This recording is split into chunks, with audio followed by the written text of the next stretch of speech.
That time I got reincarnated as a demon lord, English, by LordedoMal44. 23 See you soon. Rimuru Tempest. Could you not resist, and just die in peace? I stared in the direction of the woman who had asserted those words through the curtain of dust that had risen, trying not to lose sight of her. Honestly, I know it was useless to try not to lose sight of her, but it would still give me peace of mind in this situation where I was attacked so suddenly.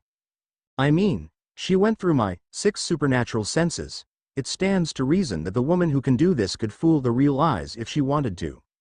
In a way, if she wanted to, I would have died already and I wouldn't even know who killed me.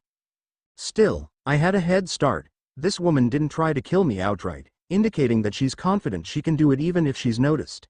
She speaks calmly in a situation where she has been discovered, indicating that she is skilled and experienced enough to remain calm, and she is strong enough to deceive my trained senses, which indicates that she has a lot of knowledge about the powers of this world. To a normal person, none of this seems like an advantage, but to me it all was. This woman is so confident in herself that she probably doesn't even believe I can do her any harm, which means that if I give 100% of myself, I can defeat her.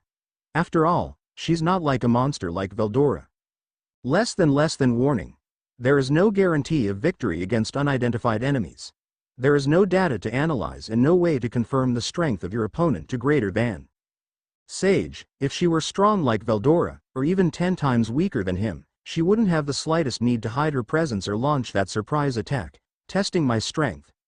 If she did that, it means that, despite being stronger and more experienced than me, she knows how bad it can be to underestimate an opponent. And if she still thinks she's so superior to me, then that's all the reason I need to crush her. Less than. Greater than. As soon as I finished thinking about it, the dust curtain had finally lowered, revealing my opponent's image. Honestly, if I were still human I could have died just seeing that beauty.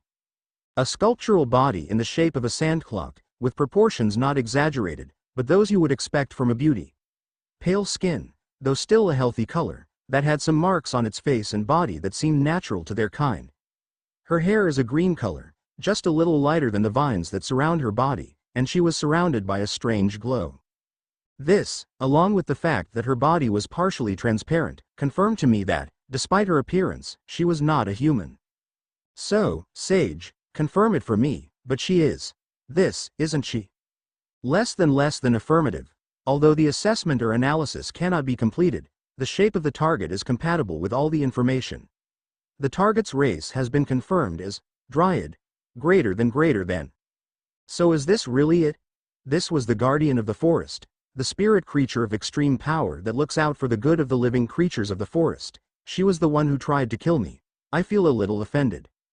After all, why would she want to kill someone as cute as me? And then? Will you accept my proposal and have a quick and painless death, Rimuru Tempest? Or will you prefer a slow and painful death after a long battle? As soon as she said that I finally felt her presence, or rather her aura. Her aura was undoubtedly much greater than mine, and even greater than the aura of the Majin Rigger fought. Besides, if you take into account the fact that she appears to have centuries of experience more than I do, then my chances of winning are even lower. And yet, I felt that it would be to my advantage. So, first of all, let's see if we can resolve the situation in a peaceful way. I don't want to have to use a plan like that with an opponent like her, nor use it yet. Before I decide that, I'd like you to tell me a few things. Could you tell me who you are and why you want to kill me? Oh, my. I seem to have forgotten to introduce myself. Forgive my discourtesy. She lowered her head as she said this, bowing slightly in apology and, in fact, showing no remorse. Well, she was trying to kill me, after all. My name is Trany. I am a Dryad, and one of the 3 guardians of the great forest of Jura. And why am I trying to kill you? Well, that's only natural. So, is it only natural to bully the weakest here in the forest? This has to be a joke. You are the guardian of the forest. How can you confabulate with these heinous acts? So it's only natural to kill the weakest. What are you, a follower of Jashin? Yahoo! Wait, what? Forget it, it was just me pouring out my thoughts. I still don't understand. Why do you want to kill me? I ignored her surprise, knowing she wouldn't understand these references, and I think few in this world could. Because of that, I returned what I didn't understand. What she said is that it was only natural for her to kill me, So, there has to be a reason, right? Well, in very simple words, this is my mission. As the guardian of the forest, I will not allow dangerous individuals with evil intentions to roam the forest seeking power. You, with your subordinates, clearly have bad intentions. I wanted to refute it, but without a doubt it was true. I mean, it's not like I was going to enslave and kill people, but my goals were clear: forced domination. This certainly could, and should, be considered a more than evil objective, and I fully understand that it could be considered a Dryad's mission to prevent this sort of thing. Still, I didn't intend to do harm to the forest or its inhabitants, so there's no way I can accept dying in silence. Even if you say I'm evil, I've never done anything really evil to the forest, or have I? All I did was gather a few minions, and I'm sure they're all happy now. Please don't make fun of me. Her voice rose, irritated by what I'd said, and the pressure of her magiculas did the same. The quantity is less than how much I felt coming from Petulant Kun, that was a fact, but when it came to quality, this woman was on a whole different level. All her magicules seemed to move as she wanted, proof of her great experience with magic and that, if hit, I wouldn't get out of this fight unscathed. Still, why would I be making fun of her? Don't think I didn't realize what you've done. You connected them with that dirty skill you use, manipulating their souls before giving them the option. How could they even deny your words? Someone who's even stronger is influencing your thoughts. Wait, I made it? I don't remember doing any of that, Oni-san? Less than answer. Trany is probably referring to the activation of the unique skill, Unholy, which connects the user's soul with the souls of those who have agreed to become the user's subordinates. Greater than. So, Unholy has been manipulating each of them all this time? Are you telling me that they might have gone in a different direction if I hadn't used Unholy on them? That would be less than negative. Unholy can only be activated on individuals who have agreed to become subordinates. While possessing influence, Unholy cannot force individuals who do not have firm connections formed with the user. Greater than. So, she is wrong. Just tell her this, and less than warning. Dialogue is unlikely to be possible in the current situation. Greater than. Why is that, Sage? It's true that she didn't try to listen to me. She's just watching me before trying to kill me, like a cat playing with a mouse, but she seems to be a pretty rational person. Less than answer. This is due to greater than summing up everything the sage told me. Unholy has a side effect similar to the charm spell you see in some games.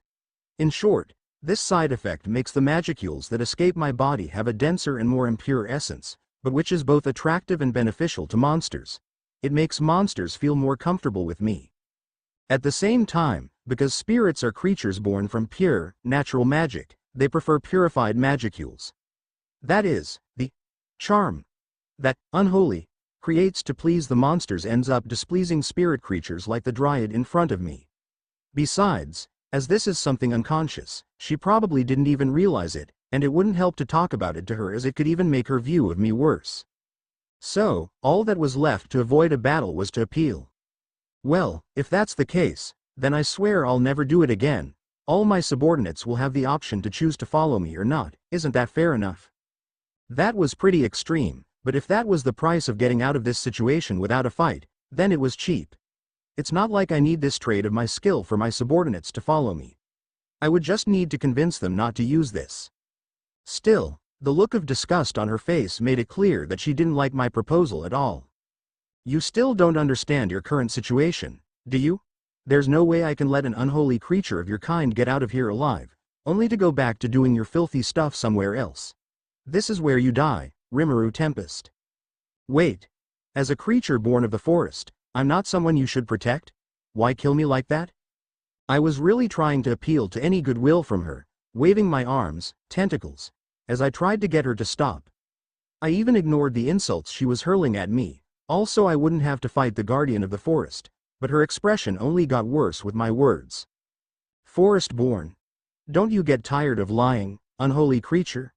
A slime of such power cannot be an ordinary, forest-born slime. Also, that form from before. You, more than clearly, it's one of the Empire's chimeras, isn't it? Considering you came along with Veldora-sama's disappearance, they must have captured Veldora-sama, as they always wished, and implanted a hideous monster like you to try and take control of this forest. not that I'm going to allow that. This is bad, this conversation is going from bad to worse. Kaijin knew of the chimeras created by the Empire since he was from the Dwargon army, and indeed my chimera form was similar to the chimeras they made.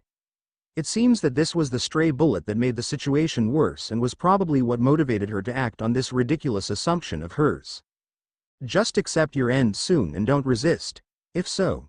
Before she finished speaking, she activated what looked like a spell, which the sage identified as a summoning spell. After that, the superior spirit of wind, Sylphid, appeared alongside her, followed by Trany's extra skill, Unification. Activating, which allowed her and Sylphid to merge. It will be much less painful for you. At that moment, not even Petulant Kun could overcome the amount of magic that was being emitted from Trany's body. A spirit life form capable of harboring another spirit life form, such a concentration and control of magic that made my body feel even heavier. My chances of winning this battle, according to the sage's predictions, were practically zero. Even so, what will happen to my subordinates when I die? I needed to know this. I care for each of them even now, and just as each of them is willing to lay down their lives for me, I'm willing to go on fighting to my last strength to protect them. This is also part of what one of the demon lords should be, or at least that's what I believe. Don't worry, I don't intend to kill too many. I'll ask the ogres to scatter them so the empire you've built will disappear, so even if they're much stronger than they should, they won't try some silly idea like needlessly avenge your death. I understand. Trany started toward me, carrying wind magic in her hands. It was the combined power of the Dryad and a high spirit, and the spell she was using would also be one of high firepower, no doubt, which means that if I got hit with no defenses it would be an instant death. Yes, I would die if hit by what looked like a blade of wind, a blade. Memories of my own death came to my head, to annoy me. The way I was stabbed, the way I agonized to death from lack of blood, the way Tamura and Sawatari cried. Especially Sawatari, who seemed to cry a lot with the death of someone she barely knew. Imagining that I would die a second time, just a few months after I died the first time, and that this second one would also be by a blade, was a bit of a joke. You know, you are choosing the best option. Few of your subordinates will die because of this, only the strongest and whoever insists on fighting. You really are doing the right thing, despite being an unholy being. Despite her motherly voice and expression, her words were truly terrible. A demonstration that she wasn't a person who would easily get carried away in a duel of arguments, even if I tried to talk to her. She seems like that kind of person who thinks so much about the God's teachings that she believes in that she doesn't even try to listen to the things others say. Tell me, besides my skill, which for you is so unholy? Why are you so intent on killing me? I asked this, wondering if there was something more behind it. The look of surprise on her face was confirmation that there were more reasons for her to kill me than just my skill. She must not have expected me to want to know why. To tell you the truth, this is an order given to me by my master. Your master? Yes, my master. Queen of Spirits, Demon Lord Ramirez Rarite-sama. Oi, is this serious? Not only being Queen of Spirits, but also one of the Demon Lords? Is she a kind of secret final boss even more powerful than the Storm Dragon, Veldora? This Ramirez person. I'm afraid to even see what kind of monstrosity she can be. My master told me to kill all the slimes in the forest every time period, preferably less than a century. I never understood why, but my master said that the slimes were dangerous. Well, I think I understand now, seeing an individual like you. Wait, are slimes dangerous in this world? Aren't they the simplest creatures? Why would a demon lord waste her time propagating something so pointless that it defames all of us fluffy slimes? I will sue you, Ramirez-kun. Well, sure, if I get out of here alive. Trany was in front of me now, the magic in her hand ready to fire. Her strength would definitely be frightening, so I mentally thank myself for being unable to feel pain. Tell me, can you forgive all my subordinates? They haven't done anything bad and they're not even that dangerous. They've just been fighting to survive. Trany was surprised when I muttered my words, stopping the magic before releasing it. It seems she didn't expect this last plea of mine, proof that I really was breaking her view that I'm unholy, but I'm more than convinced she'll try to kill me anyway. But that's not what matters now. I want to buy more time, and security for my subordinates in case I die. Trany seemed, at least in part, to realize this, making her motherly smile grow even wider. This time there weren't the signs of power and terror of an unchanging woman there, just the pure feeling of a person who truly admires how someone else's heart is thinking. Don't worry. I promise I'll ask the ogres to just scare them away. The only ones who will have to die will be the ones that are very strong, like those goblins from before. My mind wandered to the goblins I'd personally trained, my strongest subordinates, along with Ranga of course. Those were probably the ones she was talking about, and they would probably be killed by the ogres. The thought of Gabuta and Akami holding hands even after losing the battle and Rigir just a few meters away from them crossed my mind. Even strong, there was no way to defeat the ogres of that village. And Ranga, though stronger than the ogres, would also fall beside them on account of the numerous enemies.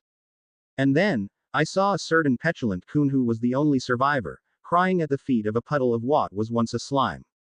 For some reason, seeing her cry like that made me feel a lot worse than dying itself, or at least the thought of dying.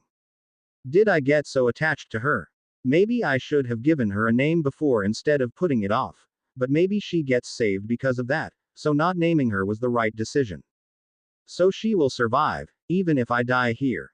Finally, I remember what I'd told Rigir, that I would be returning for the celebratory feast.